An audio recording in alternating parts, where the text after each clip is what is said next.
പെപ്സികോ company പാലക്കാടടക്കം ഇന്ത്യയിലെ എല്ലാ യൂണിറ്റുകളിലെയും നിർമ്മാണവും വിതരണവും പൂർണ്ണമായും നിർത്തി. രവി ജയ്പൂരിയുടെ ഉടമസ്ഥതയിലുള്ള വരുൺ ബീവറേജസ് ആയിരിക്കും ഇനി പെപ്സിയുടെ ബ്രാൻഡിൽ ഉൽപ്പന്നങ്ങൾ നിർമ്മിച്ച് വിതരണം ചെയ്യുക. 1850 കോടി രൂപയ്ക്കാണ് പെപ്സി വരുൺ ബീവറേജസിന് ബ്രാൻഡ് ഉപയോഗിക്കാനുള്ള അവകാശം കൈമാറിയത്.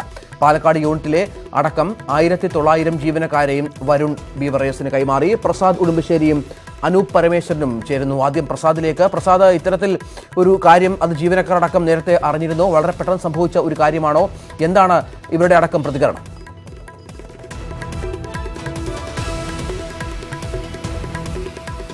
രഞ്ജിത്ത്, ഇന്നലെയാണ് ഇത് സംബന്ധിച്ചുള്ള നോട്ടീസ് പാലക്കാട്ടെ പെപ്സി യൂണിറ്റിൽ വിതരണം ചെയ്തിട്ടുള്ളത്. ഇവിടുത്തെ മുഴുവൻ ജീവനക്കാരെയും വരുൺ ബിവറേജസ് ലിമിറ്റഡിന് കൈമാറി എന്നത് സൂചിപ്പിച്ചുകൊണ്ടാണ് നോട്ടീസ് കൈമാറിയിട്ടുള്ളത്. അവരുടെ സേവന വേതന വ്യവസ്ഥകളെല്ലാം ഇനി മുതൽ വരുൺ ബിവറേജസ് ലിമിറ്റഡ് ആയിരിക്കും നോക്കുക. ഈ കൈമാറ്റം പൂർത്തിയാകുന്നതോടുകൂടി പെപ്സിക്കോ ഇന്ത്യയിൽ നിന്നും അവരുടെ നിർമ്മാണവും വിതരണവും പൂർണ്ണമായും നിർത്തിവെക്കും. ഇനി പെപ്സിയുടെ പേരിലുള്ള മുഴുവൻ ഉൽപ്പന്നങ്ങളും വരുൺ ബിവറേജസ് ലിമിറ്റഡ് ആയിരിക്കും ഇവിടെ നിന്നും വിതരണവും നിർമ്മാണവും നടത്തുക എന്നുള്ളതാണ് ഇപ്പോൾ ഉള്ള തീരുമാനം. 1850 കോടി രൂപയ്ക്കാണ് ഇന്ത്യയിലെ വിവിധ സംസ്ഥാനങ്ങളായിട്ടുള്ള 7 കമ്പനികൾ, ഇവരുടെ പാലക്കാട് ഉൾപ്പെടെയുള്ള 7 കമ്പനികൾ കൈമാറിയിട്ടുള്ളത്.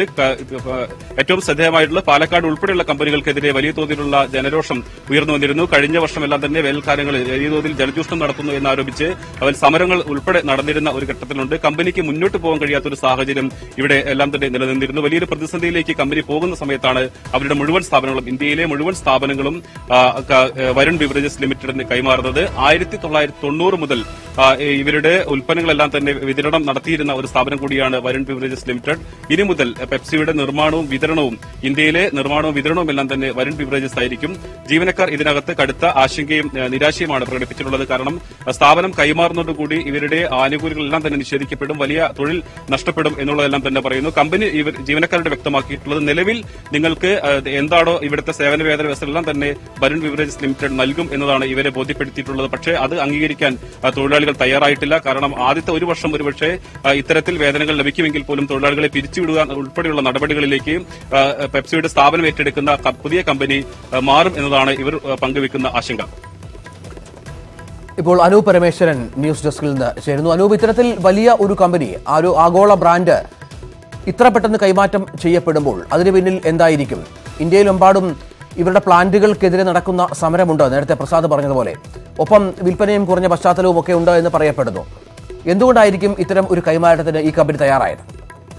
പ്രസാദ് പറഞ്ഞതുപോലെ അതിനകത്തേക്ക് ഒരു കാര്യം നമ്മൾ കൂട്ടിച്ചേർക്കേണ്ടതുണ്ട്. പെപ്സി എന്ന ബ്രാൻഡ് ഇന്ത്യയിലുണ്ടാകും, പെപ്സിക്കോ എന്ന കമ്പനി ഉണ്ടാകില്ല. കഴിഞ്ഞ 28 വർഷമായി രാജ്യത്ത് പ്രവർത്തിക്കുന്ന പെപ്സിക്കോ എന്ന കമ്പനി ഏറെക്കുറെ പൂർണ്ണമായും ഇന്ത്യയിലെ ഉൽപ്പാദനവും വിതരണവും നിർത്തുകയാണ്. അവർ ആ കമ്പനിയുടെ നേരിട്ടുള്ള നിയന്ത്രണത്തിൽ ഇനി ഇവിടെ യാതൊരുവിധ പ്രവർത്തനവും ഇന്ത്യയിൽ ഉണ്ടാകില്ല എന്നുള്ളതാണ് ഈ തീരുമാനത്തിന്റെ പ്രധാന കാര്യം. 1850 കോടി രൂപയ്ക്ക് വരുൺ ബിവറേജസിന് കൈമാറി. നമ്മൾ വളരെ പ്രധാനപ്പെട്ട ഒരു കാര്യം നോക്കേണ്ടതുണ്ട്. പാലക്കാടൊക്കെ ഉൾപ്പെടെ ഉയർന്ന മൈലമ്മയുടെയൊക്കെ നേതൃത്വത്തിൽ നടന്ന സമരത്തിന്റെയൊക്കെ പശ്ചാത്തലം പ്രസാദ് വിവരിക്കുകയുണ്ടായി. അതുമാത്രമല്ല കാരണം, 2015 8650 കോടി രൂപ വിറ്റുവരവുണ്ടായിരുന്ന പെപ്സിക്കോയ്ക്ക് ഈ കഴിഞ്ഞ വർഷം 6130 കോടിയായി വിറ്റുവരവ് കുറഞ്ഞു. അതുപോലെ 550ഉം 600ഉം കോടി രൂപ ലാഭമുണ്ടായിരുന്ന കമ്പനി, 2013 ലാഭത്തിലായിരുന്ന കമ്പനി കഴിഞ്ഞ വർഷം 800 കോടിയോളം രൂപയുടെ നഷ്ടത്തിലേക്ക് വീണു. ഈ ഒരു സാഹചര്യത്തിൽ വേണം പെപ്സിക്കോ എന്തുകൊണ്ട് ഇന്ത്യ വിടുന്നു എന്ന് നമുക്ക് മനസ്സിലാക്കേണ്ടത്. 2 കാരണമുണ്ട്. പ്രാദേശികമായ എതിർപ്പുകളുണ്ട്. പിന്നെ ഇന്ത്യയിലെ ആ സാഹചര്യങ്ങൾക്കൊത്ത് വളരാൻ കമ്പനിക്ക് സാധിച്ചില്ല. ഈ ഇന്ത്യയിലെ മാർക്കറ്റ് മുതലെടുക്കാൻ കമ്പനിക്ക് സാധിച്ചില്ല. പെപ്സിക്കോ എന്ന് പറയുമ്പോൾ പെപ്സി എന്ന ഒരു ബ്രാൻഡ് മാത്രമല്ല വരുൺ ബിവറേജസിന് കൈമാറുന്നത്. നിരവധി ബ്രാൻഡുകളുണ്ട്. Mountain dew, 7up, Tropicana, Mirinda, Aquafina തുടങ്ങിയ ബ്രാൻഡുകളുണ്ട്.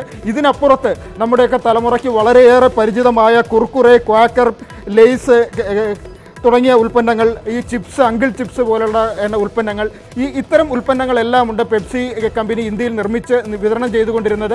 ഇവയുടെ എല്ലാം അവകാശം ആണ് ഇപ്പോൾ നിലവിൽ വരുൺ ബെവറേജസിന് കൈമാറിയിരിക്കുന്നത്. പെപ്സിയുടെ ബെവറേജസ് വിഭാഗത്തിന്റെ ഉൽപ്പാദനം മാത്രമാണ്.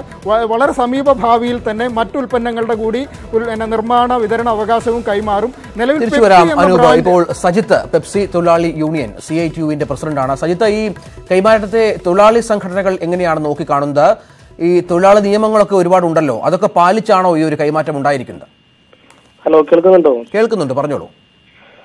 CITU ഇവിടെ പറയാനുള്ളത് എന്തെന്ന് വെച്ച് കഴിഞ്ഞാൽ, പാലക്കാട് പെപ്സിക്കോ യൂണിറ്റ് പ്രവർത്തനം ആരംഭിച്ചിട്ട് ഏകദേശം ഒരു 20 വർഷക്കാലമായിട്ടുണ്ട്. ഈ 20 വർഷക്കാലമായിട്ട് പ്രയത്നിച്ചു വരുന്ന തൊഴിലാളികളുടെ അവകാശങ്ങൾ യാതൊന്നും പാലിക്കാതെ, അവർക്ക് കൊടുക്കേണ്ട അവകാശങ്ങളൊന്നും തന്നെ കൊടുക്കാതെ, ആ മര്യാദകളൊന്നും പാലിക്കാതെയാണ് കമ്പനി ഇപ്പോൾ ഒരു സുപ്രഭാതത്തിൽ കൃത്യമായിട്ട് വരുൺ ബിവറേജിന് കൈമാറിക്കൊണ്ടിട്ടുള്ള നോട്ടീസ് യൂണിയൻ ലഭിച്ചത് കഴിഞ്ഞ ദിവസം മാത്രമാണ്. നോട്ടീസ് അല്ല, കമ്പനിയുടെ ഒരു അറിയിപ്പ് മാത്രമാണ് യൂണിയനിൽ ലഭിച്ചിട്ടുള്ളത്. അപ്പോൾ യൂണിയൻ ഇവിടെ നോക്കി കാണുന്നത് എന്തെന്ന് വെച്ച് കഴിഞ്ഞാൽ ഇപ്പൊ നിങ്ങളുടെ ഇന്റർവ്യൂവിൽ പറഞ്ഞ പോലെ തന്നെ ഒരു കാലത്ത് ഇന്ത്യൻ തന്നെ പെപ്സിക്കോയില് ടോപ്പ് 1 ആയിരുന്നു പാലക്കാട് പ്ലാന്റ്. ആ പാലക്കാട് പ്ലാന്റിനെ ഇത്രയും ടോപ്പ് ലെവലിലേക്ക് എത്തിച്ചത് തൊഴിലാളികളുടെ പ്രയത്നം കൊണ്ടാണ്. ആ പ്രയത്നത്തിന്റെ ഭാഗമായിട്ട് ഒരു വിഹിതം പോലും കൊടുക്കാതെ കമ്പനി സുപ്രഭാതത്തിൽ ഈ വരുൺ ബിവറേജ് പോയിട്ടുള്ള ഫ്രാഞ്ചൈസി സ്ഥാപനത്തിന് കൈമാറുന്ന തൊഴിലാളികൾക്കിടയിൽ തീർച്ചയായിട്ടും ആശങ്കകളും അതുപോലെ തന്നെ പ്രശ്നങ്ങളും പ്രതിഷേധങ്ങൾക്കും തന്നെ ഇപ്പോൾ തന്നെ അത് ഉടലെടുത്ത് കഴിഞ്ഞു. അപ്പോൾ യൂണിയന്റെ ആവശ്യം എന്തെന്ന് വെച്ച് കഴിഞ്ഞാൽ കൃത്യമായിട്ടും തൊഴിലാളിക്ക് കൊടുക്കേണ്ട മാന്യമായിട്ടുള്ള വിഹിതം അവർ കൊടുത്തതിന് ശേഷം മാത്രം ഈ ഒരു കൈമാറ്റത്തെ കുറിച്ചുള്ള ബാക്കി കാര്യങ്ങൾ സംസാരിക്കാമെന്നാണ് യൂണിയന് പറയാനുള്ളത്. അജയനി, അതായത് ഇതുമായി ബന്ധപ്പെട്ട് യാതൊരു സൂചനയും നിങ്ങൾക്ക് ലഭിച്ചിരുന്നില്ല. ഇത്തരത്തിലൊരു വലിയ കൈമാറ്റം ഉണ്ടാകുന്നത് നിങ്ങൾ അറിഞ്ഞത് ഇന്നലെ മാത്രമാണ്. അതെ അതെ അതെ. ഈ പ്ലാന്റിൽ ഇപ്പോൾ ഈ അടുത്ത സമയത്തായി ഉൽപാദനം കുറയ്ക്കുക, ലാഭം കുറയുക, അത്തരത്തിലുള്ള സൂചനകളൊക്കെ ഉണ്ടായിരുന്നു? ഉൽപാദനം കുറപ്പിക്കുന്നത് കമ്പനിയുടെ സ്വാഭാവികമായിട്ടുള്ള ഒരു ഭാഗം മാത്രമായിരുന്നു. 3 വർഷത്തേക്കാണ് കമ്പനി തൊഴിലാളികളുമായിട്ടുള്ള സേവന വേതന ചർച്ചകൾ നടത്തിക്കൊണ്ടുപോരുന്നത്. കഴിഞ്ഞ വർഷം 2018 അവസാനമായിട്ട് സേവന വേതന കയർ അവസാനമായിട്ട് അതിന്റെ കാലാവധി കഴിഞ്ഞത്. സ്വാഭാവികമായിട്ടും ഒക്ടോബർ 1 കഴിഞ്ഞ കാലാവധി ചർച്ചകൾ ആരംഭിക്കേണ്ട സമയമായിട്ടും ഈ നാൾ വരെയായിട്ടും 5 മാസക്കാലമായിട്ടും ഇതിന് ചർച്ചകളൊന്നും ആരംഭിച്ചിട്ടില്ല കമ്പനി. അപ്പൊ ഇതൊരു വ്യക്തമായിട്ട് പ്ലാനിന്റെ ഭാഗമായിട്ടാണ് ഇത്തരം എല്ലാ സംഭവങ്ങളും എല്ലാം മുന്നോട്ട് പോയിക്കൊണ്ടിരിക്കുന്നത്. ഇപ്പൊ ഇതിന്റെ അവതാരകൻ ആദ്യമേ പറഞ്ഞ പോലെ തന്നെ നമുക്കറിയാം, ഇന്ത്യയിലെ തൊഴിലാളി നിയമങ്ങളെല്ലാം തൊഴിലാളി നിയമങ്ങളും തൊഴിൽ വിരുദ്ധ നിയമങ്ങളും സ്വീകരിച്ചു കൊണ്ടുപോരുന്ന ഒരു ഗവൺമെന്റാണ് ഇപ്പൊ നമുക്കുള്ളത്, കേന്ദ്ര ഗവൺമെന്റ്.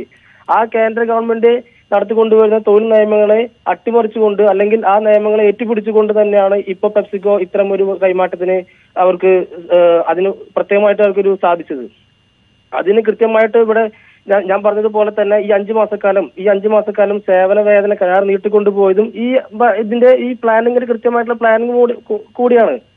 അതായത് ഈ 2018 ഒക്ടോബറിന് ആരംഭിക്കേണ്ട സേവന വേതന കരാർ അന്നേരം നടത്താതെ ഈ 5 മാസക്കാലം തൊഴിലാളികൾ പറഞ്ഞു പറ്റിച്ചുകൊണ്ട് നീട്ടിക്കൊണ്ടുപോയിട്ട് കാലാവധി നീട്ടിക്കൊണ്ടുപോയിട്ട് ഒരു സുപ്രഭാതത്തിൽ നിങ്ങൾ കമ്പനിയുടെ കൈമാറ്റം വരുൺ ബിവറേജിന് കൊടുത്തു പറയുമ്പോൾ തൊഴിലാളികൾ എത്രത്തോളം ആശങ്കയിലായിരിക്കുമെന്ന് ഞാൻ പറയാൻ തന്നെ ഇവിടെ എല്ലാവർക്കും അറിയുന്ന കാര്യം തന്നെയാണ്, അല്ലേ? ശരി, നന്ദി സജിത്ത് പ്രതികരിച്ചതിന്. പ്രസാദ് ഒരിക്കൽ കൂടി ചേരുന്നു പാലക്കാട്ട് നിന്ന്. പ്രസാദ്, തൊഴിലാളി സംഘടനകൾ പങ്കുവെക്കുന്ന ആശങ്കകൾ ഇതൊക്കെയാണ്. അവർ ഇന്നലെ മാത്രമാണ് ഈ സംഭവം അറിയുന്നത്. ഇത് ഈ പ്ലാന്റുമായി ബന്ധപ്പെട്ട് സമീപകാലത്തുണ്ടായ കാര്യങ്ങൾ എന്തൊക്കെയാണ്? ഉൽപാദനം നിർത്തിവെക്കുക, ഉൽപാദനം കുറയ്ക്കുക, ഇത് ഈ പറഞ്ഞതുപോലെ ലാഭം കുറയുന്ന അനുസരിച്ച് തൊഴിലാളികളെ ആനുകൂല്യങ്ങൾ നൽകാതിരിക്കുക, അത്തരത്തിലുള്ള തൊഴിലാളി വിഷയങ്ങളൊക്കെ ഇവിടെ നേരത്തെ മുതൽ ഉണ്ടായിരുന്നോ? ഇതൊക്കെ ഇതിന്റെ സൂചനയായി കണക്കാക്കാമോ?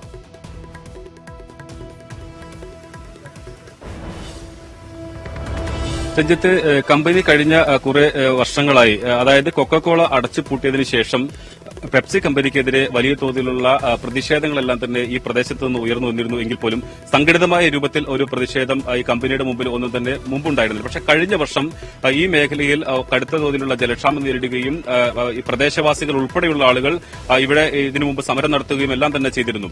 ഉൽപാദനം കഴിഞ്ഞ കുറച്ച് വർഷങ്ങളായി കുറച്ചുകൊണ്ടുവരേണ്ട ഒരു സാഹചര്യമുണ്ടായി. കഴിഞ്ഞ വർഷം ഉൽപാദനം പ്രതിദിനം അതിന്റെ പകുതിയോളമായി ഉൽപാദനം കുറയ്ക്കേണ്ട ഒരു സാഹചര്യമുണ്ടായിരുന്നു. ഇത് ഇവിടെ ആവശ്യമായ ജലം ലഭ്യമാകുന്നില്ല എന്നതിന്റെ കാരണത്തിൽ കൂടിയായിരുന്നു അവർ ഉൽപാദനം കുറച്ചുകൊണ്ടുവന്നിരുന്നത്.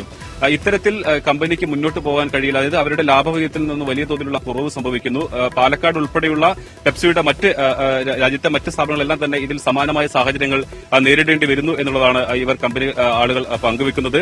അതുകൊണ്ട് തന്നെ കമ്പനി ഒരു പ്രതിസന്ധിയിലൂടെയാണ് പോകുന്നത്. ഒന്ന്, ഒരു വിദേശ കമ്പനി നടത്തുന്ന സ്ഥാപനത്തിനെതിരെ ഉയർന്ന ജനരോഷം, അത് ഒരുപക്ഷെ പുതിയൊരു കമ്പനി വരുന്നതോടുകൂടി അല്പം കുറച്ചുകൊണ്ട് കമ്പനിക്ക് പെപ്സിക്കോയ്ക്ക് നേരിട്ട് ബന്ധമില്ലാതെ അവരുടെ ഉൽപ്പന്നങ്ങൾ ഒരു ഇന്ത്യൻ കമ്പനി നിർമ്മിക്കുകയും വിതരണം ചെയ്യുകയും ചെയ്യുന്നു എന്നുള്ളതാണ് ഇതിൽ എടുത്തു പറയേണ്ടത്.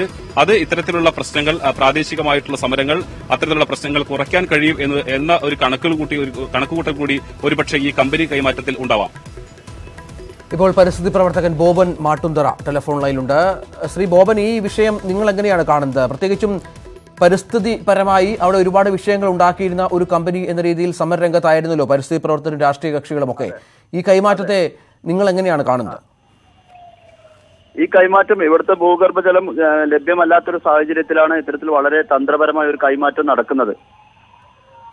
ഇനി വരുന്ന ഈ പുതിയ കൈമാറ്റത്തിലൂടെ ഇത്തരത്തിൽ ജലം ഊറ്റപ്പെടുമോ എന്ന വലിയൊരു ആശങ്കയുണ്ട് പുതിയ പേരുകളിലൂടെ.